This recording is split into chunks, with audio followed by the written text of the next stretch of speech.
Pinaniniwalaang si Chongsheng ay nalinlang ni Jimmy. Nagpahayag siya ng pagkabahala tungkol sa negatibong epekto nito sa iba pang mga alagad. Iginiit ni Jinhai na dapat parusahan ni Ma Yonggang si Jimmy. Nagtanong si Ma Yonggong kung paano natalo si Cheng Sheng, at ipinaliwanag ni Jinhai na ginamit ni Cheng Wu ang lazy donkey roll at nilapitan si Chongsheng mula sa gilid kung saan hawak niya ang kanyang espada. Nakakahiya ito para kay Jinhai. Iginiit ni Jinhai na dapat siyang parusahan ni Ma Yonggang. Sinimulan ni Ma Yonggang na isipin ang mga kahinaan ng Gentle Cloud Sword Technique. Hinahayaan nitong mahina ang ibabang bahagi ng katawan sa mga pag-atake, at mahirap na lumipat sa ibang mga diskarte. Napagtanto niya na maaaring hindi alam ng ibang mga first class na disipulo ang mga kahinaan na ito bago nila napagtanto na maaari silang magsimulang mag-aral ng iba pang martial arts. Upang itago ang mga kahinaan ng Gentle Cloud Sword Technique, nagtataka si Ma Yonggang kung paano mo nalaman si Jim ang kahinaan nito. Ito ay hindi basta-basta na mapapansin maliban kung sila ay nagpaplano na gamitin ito. Bago ganap ma-master ito, humanga si Ma Yonghang sa malalim na pag-unawa ni Jim sa martial arts. Si Jimmy ay isang disipulo ni Ma Yongjin, at alam ng bawat isa kung gaano siya nagmamalasakit sa kanyang amo. Akala ni Ma Yonggang ay iyon na ang katapusan nito, ngunit mabilis na umunlad si Jimmy sa martial arts. Tinanong ni Jinhai kung dapat ba niyang tawagan si Jimmy para pumunta sa Regulations Hall, ngunit nawala sa isip si Ma Yonggang. Sinubukan ni Jinhai na kunin muli ang atensyon ni Ma Yonggang sa pagkalutang ng kanyang isipan. Humingi ng tawad si Ma Yonggang at nagtanong, hindi ba't binanggit ni Jinhai na ang Qianggang Merchant Association ay darating sa araw na ito? Kinumpirma ito ni Jinhai at binanggit na siya ay patungo sa Pond of Peace. Umalis si Ma Yonggang at sinasabing ito ang binibigyang pansin ng pinuno ng sekta. Inutusan niya si Jinhai na siguraduhing aalagaan silang mabuti. Nagtanong si Jinhai tungkol sa parusa, at sinabi ni Ma Yonggang na kailangan niya munang umalis. Nagalit si Jinhai at iniisip niyang walang silbi ang lahat ng matatanda. Wish niya na durugin si Jimmy ngayon. Ngunit napagtanto niyang hindi dapat nagmamadali, anuman ang gawin ni Jimmy. Siya ay isang tao lamang mula sa mga lansangan na itinuturing na isang underclass, kahit na hindi gumawa ng anumang aksyon si Jinhai. Wala talagang may gusto kay Jimmy. Sa isang pulong sa umaga, nang maparusahan si Jimmy, ang bawat isa ay nagkakaisang nagpasya na huwag magpadala sa kanya ng anumang tulong maliban kay Jinho, na absent. Naniniwala si Jinhai na ang pinakamahalagang bagay ngayon ay ang pakikitungo sa mga mangangalakal pagkatapos ng Ha, Yoki at Magangs attack. Nakuha ng malaking clan ang kontrol sa lahat ng kalapit na ari-arian dahil sa pagkahina ng kanilang sekta. Ang pananalapi ay nasa masamang kalagayan, at maging ang pagpapakain sa lahat ay malapit ng maging mahirap. Napagtanto ni Jinhai na ang pakikipag-alyansa sa Qianggang Merchants ang tanging paraan upang mapabuti ang kanilang sitwasyon. Nalutas ni Jinhai ang sitwasyong ito salamat sa mga koneksyon ng kanyang pamilya hanggat ang mga matatandang pinuno ay nawalan ng silbi. Dapat silang magkaroon ng positibong impresyon kay Jinhai sa pagtulong sa pagtataguyod ng sekta sa panahon ng krisis tulad nito. Tinanong ni Jinhai kung handa na ba ang lahat pagkukumpirma niya sa lahat. Naniniwala siya na ang pagkakataong ito ay tutulong sa kanya na umunlad at maging isang dalubhasang disipulo. Sinabi ni Jinhai sa lahat na tumungo sa lawa ng kapayapaan, sa pag-aakalang kaya niyang harapin ang mahirap na si Jimmy. Nang maglaon sa lawa ng kapayapaan, si Jim, na napansing medyo matindi ang araw. Habang kumakain, biglang naalala ni Sheng Wu na may hinihintay sila ng mga bisita. Binanggit niya na ang lahat ay nagpalipas ng umaga sa paglilinis. Si Jimmy ay nagulat at nagtanong kung ito ay totoo. Si Cheng Sheng, na dinilaan ang kanyang mga daliri pagkatapos kumain ng karne, ipinaliwanag na si Master Uncle Jinhai ay nagsabi na personal niyang sasalubungin ang mga panauhin at bumaba bandang tanghali. Si Jimmy ay nabigla at bulalas ng walang paraan. Dahil tanghali na, tumingin sila at nakitang papalapit na ang mga bisita. Inutusan ni Jimmy sina Cheng Sheng at Cheng Wu upang mabilis na alisin ang lahat ng kahoy at karne na ginagamit sa pagluluto. Agad nilang sinunod ang utos niya. Napansin ni Jimmy na papalapit na ang mga tao mula sa kabundukan. At hindi siya nag-aalala dahil sina Chong Sheng at Chung Wu ay mabilis na na-clear ang ebidensya. Gayunpaman, naiinis siya nang mapagtanto niyang sasalubungin ni Cheng Sheng at Cheng Wu ang mga bisita sa halip na maglinis. Iniisip niya kung naghuhugas pa sila ng kanilang mga mukha. Lumapit si Chongsheng sa punong panauhin, tinanong kung siya ay taga-Qianggang Merchant Association. Ipinakilala niya ang kanyang sarili, habang si Chongsheng, isa sa mga Wudang Sect's second disciples, at nagpapasalamat sa punong panauhin sa pagbisita sa kanila. Nagulat ang punong panauhin nang makita ang mukha ni Chongzang na natatakpan ng natirang karne. Dumating din si Jinhai at binati ang pinuno ng asosasyon ng mga mangangalakal, kinilala siya ng pinuno bilang si Jinhai, at nagtanong kung may nangyari sa Wudang Sect. Hindi naintindihan ni Jinhai ang tanong na binati ni Chongsheng kay Jinhai gamit ang kanyang mukha na may bahid, na ikinagalit ni Jinhai na pinandilite ng mata si Jimmy at tinawag siyang isang depraved deviant. Habang iniisip kung kumakain ba siya ng karne, muli, nagtataka si Jimmy kung bakit tinitigan siya ni Jinhai at isinasaalang-alang ang ideya na nakatitig si Ripeng Jinhai. Sinabi ni Jinhai sa kanyang mga kapwa-disipulo na tumulong sa pagdala ng mga bag ng bisita, at ginawa nila ang sinabi niya. Sinabi ng pinuno ng Merchant Association kay Taylor Jinhai na hindi niya kailangang gawin ito.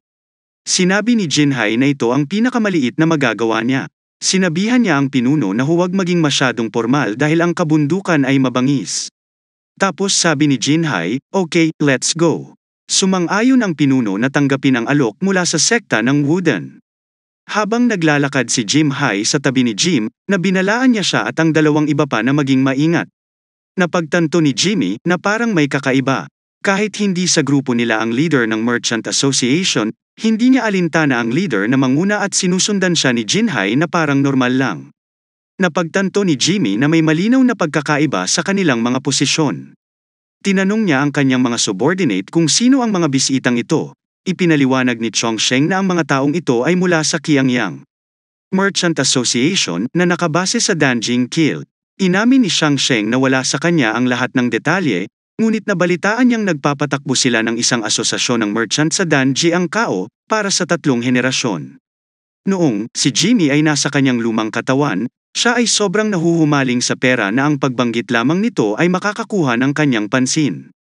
Alam ni Jimmy ang mga pangalan ng bawat asosasyon ng mga mangangalakal, escort center at kumpanya ng pagpapadala sa Central Plains. Nakapagtataka para kay Jimmy kung ang asosasyon ng mangangalakal na ito ay nasa loob ng hindi bababa sa 60 taon, at hindi niya alam ang tungkol sa mga ito, dapat na hindi sila masyadong mahalaga. Nagtataka siya kung bakit ang isang unang klaseng disipulo ng Wudang Sect na kadalasang kumikilos ng mataas at makapangyarihan, ay nagpapakita ng labis na paggalang sa mga tila hindi gaanong mahalagang mga mangangalakal na ito. Si Jimmy ay nagsimulang maghinala na may hindi magandang nangyayari sa pagitan ng leader ng asosasyon ng mga mangangalakal at kay Jinhai. May gut feeling lang si Jimmy tungkol dito. Ang pinuno ng asosasyon ng mga mangangalakal ay tila isang taong oportunista, at malalaman niya yun sa ekspresyon ng mukha ng pinuno. Naniniwala si Jimmy na ang pinunong ito ay hindi makikinabang sa sekta ng Wudang. Nagpasya si Jimmy na kailangan niyang imbestigahan pa ang pinunong ito. Sinabihan niya ang kanyang mga kasama na umalis na sila. Binanggit ni Cheng Wu na hindi pa nila natatapos ang kanilang trabaho, ngunit iginiit ni Jimmy na kalimutan nila ito at sumama sa kanya. Si Jimmy, na nagtuturo sa kanyang mga kasama na hugasan ang kanilang sarili at alisin ang mantika sa kanilang mga mukha. Nagprotesta si Cheng Sheng, sinabing naghugas na siya kaninang umaga, ngunit itinuro ni Cheng Wu na may mantika pa rin mula sa karne nila kanina sa mukha ni Chongsheng. Nang maglaon, nilapitan ng merchant leader ang sect master at binanggit iyon bilang tanda ng pasasalamat sa lahat ng ginawa ng sect master para sa kanila. Mayroon siyang maliit na regalo. Ipinahayag ng leader ng mga ngalakal ang kanyang pag-asa na pahalagahan ng pinuno ng sekta ang kanilang regalo. Pagkatapos ay isang matanda na namamahala sa pang-araw-araw na pangangailangan ng sekta ng Wudang na namumuno sa kasukdulan. Ikinwento ng Culmination Hall leader ang mga problemang pinansyal na kanilang kinaharap sa loob ng mahabang panahon.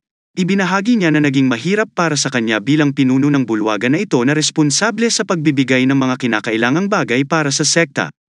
Nagiging emosyonal siya, binanggit kung paano hindi siya makapagbigay ng tamang uniforme sa kanilang mga alagad. At kailangang hilingin sa kanila na pangalagaan mabuti ang mga mayroon sila. Naawa ang matanda sa mga alagad, lumipat ang sect master. Ito ay nagpapahayag ng kanyang matinding pasasalamat sa pinuno ng mga ngalakal para sa kanilang tulong. Sinabihan ng pinuno ng mga ngalakal ang pinuno ng sekta na huwag mag-alala tungkol dito at sinabing siya ang dapat na magpasalamat sa sekta ng Wudang para sa pagkonekta sa kanilang asosasyong mga ngalakal. Pinasasalamatan ng leader ng merchant si Daoist Jinhai sa paggawang posible ng koneksyon na ito. Iniisip ng sect master na si Jinhai bilang una alagad ng klase. Si Jinhai ay nagmula sa isang respetadong pamilya sa Danjiangku, at siya ay isang disipulo ni Mayang Gang. Siya ay magiging 30 taong gulang at isa sa mga 7 natatanging alagad ng Wudeng sect. Siya ay isang promising swordsman. Para kay Wudeng, binanggit ng pinuno ng mga ngalakal na kung wala ang Daoist na si Jinhai, hindi siya magkakaroon ng pagkakataong makilala ang isang taong kasing halaga ng sect master mula kay Wudeng, lalo na ng personal. Iniuugnay niya ang lahat ng ito upang magbigay papuri kay Jinhai. Tumawa ang sect master at sumang-ayon na may nagawa si Jinhai na kahanga-hanga. Kinikilala ng sect master ang pasasalamat kay Jinhai, isang malaking pasanin ang naalis sa kanilang mga balikat. Nagpahayag siya ng pagnanais na mag-alok ng isang bagay bilang kapalit sa pinuno ng mga ngalakal, ngunit pinagsisisihan niya na bilang isang sekta ng Daoist, wala silang anumang interes sa pinuno ng mga ngalakal. Tiniyak ng leader ng mga ngalakal ang sect master na huwag mag-alala, sinabing wala siyang inaasahan mula sa sect master. Ipinahayag ng leader ng mga ngalakal ang kanyang pagnanais na kapag umalis sila, nais niyang bisitahin ang templo at ipagdasal ang kalusugan at kaligtasan ng kanyang pamilya. Sa kanyang pag-iisip, napagtanto ng pinuno ng sekta na noong una ay naisip niya na ang pinuno ng mga ngalakal, habang si Jim, ay tila hindi pa rin nagtitiwala sa pamamagitan lamang ng pagtingin. Pero ngayon habang nag-uusap sila ng sect master, nakikita na ang pinuno ng mga ngalakal, na si Jung, ay talagang isang mabuting tao. Nahihiya siya sa kanyang sarili sa paggawa ng mga paghuhusga batay sa mga hitsura at hindi nakikita ang tunay na karakter ni Jung. Iminumungkahi ni Jung na dapat silang umalis ngayon, iniisip na ang sect master ay may mahalagang bagay na dapat asikasuhin. Ang sect master ay tumutugon sa pagsasabing bilang mga tawista na naninirahan sa isang bundok, wala silang gaanong kailangan para maging abala sila. Inaanyayahan niya si Jung na manatili kung gusto niya. Gayunpaman, tinanggihan ni Jung ang alok, na ipinaliwanag na bilang isang tagalabas, hindi siya sanay na nasa isang lugar na tulad nito. Nauunawaan at napagtanto na magalang na tinanggihan ni Jung ang kanyang alok. Dahil hindi siya komportable sa gayong kapaligiran. Sinabi ng sect master kay Jung na kahit na hindi siya komportable, nakakahiya kung umalis na lang siya agad. Inaanyayahan niya si Jung na malayang bisitahin ang mga Wudeng Sex Temple at panuurin ang kanilang mga alagad na nagsasanay sa lugar ng pagsasanayan. Sumang-ayon si Jung, sinabing hindi siya makakatanggi kapag sinabi yon ng sect master. Daan at ang pangalawang paraan ng sect master. Nagpahayag ng kanyang pasasalamat at binanggit ni Jung na maghihintay siya sa labas. Habang umaalis si Jung, ang Culmination Leader Hall ay naging emosyonal, na nagsasabi kung gaano ito kahanga-hanga. Makakapagpahinga na siya sa wakas. Ang sect master ay sumasang-ayon, na nagsasabi na ang Wudeng sect ay maaari na ngayong mabawi ang lakas nito. Pagkatapos ay pinuri si Jinhai sa paggawa ng isang mahusay na pabor sa kanila. Itinuro ni Mayonggang na kahit na sinabi ng pinuno ng merchant na wala siyang inaasahan na kapalit, sila pa rin ang mga merchant na nakikipag-ugnayan sa mga merchant na ito ay maaaring maging kapaki-pakinabang sa kanila sa hinaharap. Ang sect master ay sumang-ayon at ipinaliwanag na ang pangunahing dahilan na gusto ng mga mangangalakal para kumonekta sa isang martial sect na tulad nila ay para sa proteksyon kapag nagtatrabaho ka bilang isang merchant, madalas kang nakakaharap ng mga hamon tulad ng mga bandido o kakumpetensya. Minsan maaari kang magkaroon ng mga hindi pagkakaunawaan sa ibang mga grupo ng merchant. Maraming mga asosasyon ng mga mangangalakal ang kumukuha ng mga gwardya para sa proteksyon, ngunit maaaring hindi iyon sapat upang palakasin ang kanilang seguridad. Madalas silang humingi ng suporta mula sa martial sects bilang kapalit. Isang pagbabayad para sa isang pagbabayad. Parang donasyon. Ang pagkakaroon ng malalakas na kaalyado ay mahalaga para sa isang samahan ng mga mangangalakal. Noong nakaraan, nang ang sektang Wudeng ay mas maimpluwensyahan, maraming iginagalang na mga asosasyon ng mga ngalakal mula sa gitnang kapatagan ay humingi ng kanilang tulong. Hindi makatanggi ang sect master, kaya nagbibigay sila ng tulong kapag kailangan.